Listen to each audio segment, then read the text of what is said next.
Little Brooks and Dunn cover of Boot Scootin' Boogie.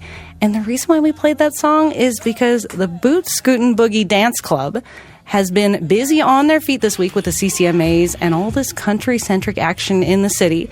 The Boots Dance Club offers line dancing, partner dancing lessons, and events in the city. Executive Director Terry Lynn Cool joins me now in studio.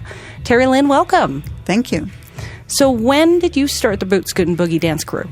Well, we actually started it back in 2017, and we actually started it as the Wild West Dances because the Wild West Saloon closed and it was one of our watering holes.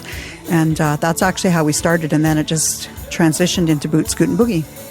And for those who don't know about the Wild West Saloon, what did that space mean for you? It was actually basically a home away from home. It was where people could go and forget their troubles, and they didn't have to worry about anything but the footwork and the friendships and the camaraderie in the group. You could go there by yourself, and you would know that there was somebody there that you would know that you could dance with or just converse with. And what was the idea behind the Boot Scootin' Boogie Dance Club? The idea behind it was initially to kind of replace the Wild West Saloon because we really missed the dancing. And then it reopened, so we just went back there with fandangos and did the dancing. And then it closed again. And so while it was in closure, we just rented community leagues and we kept the dancing going. And then when it reopened as different venues, so then it was the Draft Bar Night and Grill, and then it closed again, and then it was Boot Scootin' Boogie.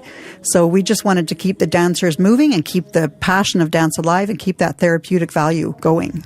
And that name, did you get it from hearing the song initially?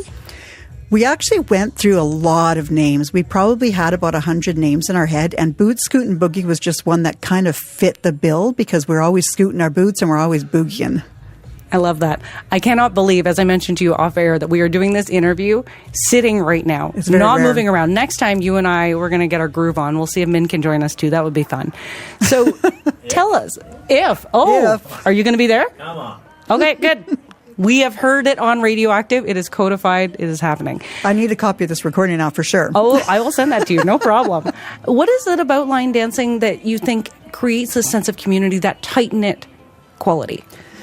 Line dancing is different than partner dancing. Partner dancing is great. I absolutely love to partner dance. I love a two-step. I love a good West Coast swing. I'm actually nicknamed Cha-Cha Terry by Kids and Country.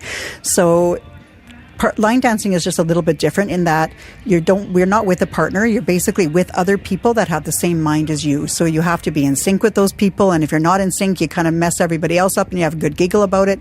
So it just creates, how do you word it? Unconditional friendships and unconditional fun. Some of the people that you've been dancing with, how long have you known them for?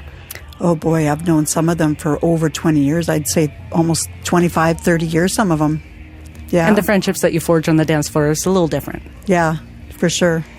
Can you be part of partner dancing if you're only one person but you want to get involved in it? Absolutely. We have a female and male instructor. So if we are short for a partner, then either the female or male instructor would actually dance with you. But we also have a lot of singles that come. So we almost always need, listen out there, ladies, we almost always need ladies, and sometimes we need extra men. So, keep an eye out because we actually do totally invite singles.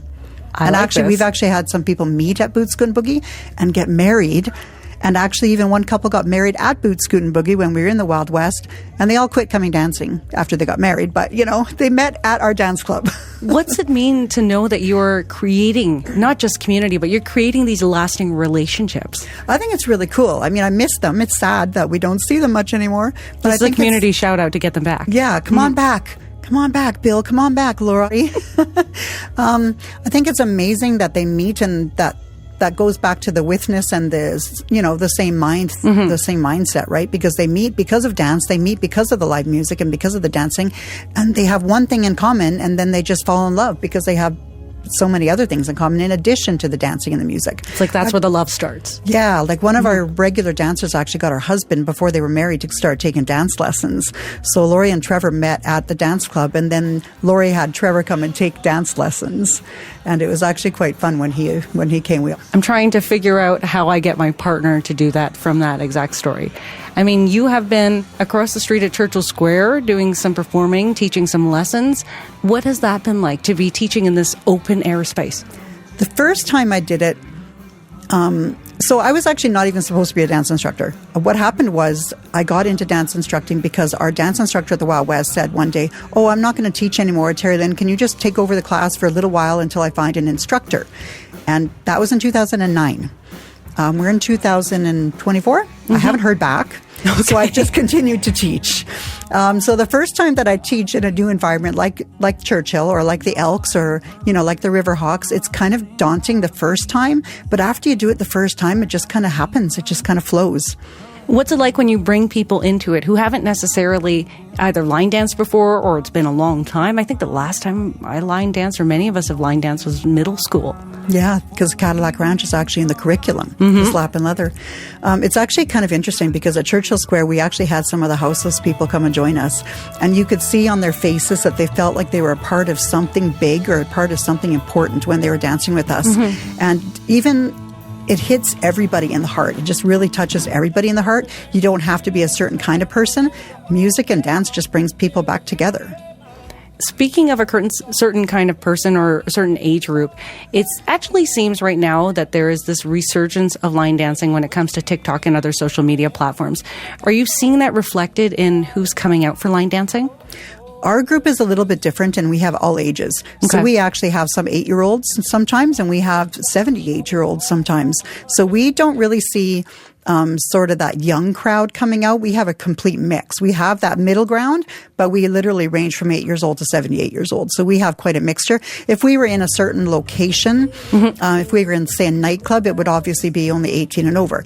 But we're in a different situation. So we have all different ages. We're not a seniors club. We're not a nightclub. We can have everybody, all ages.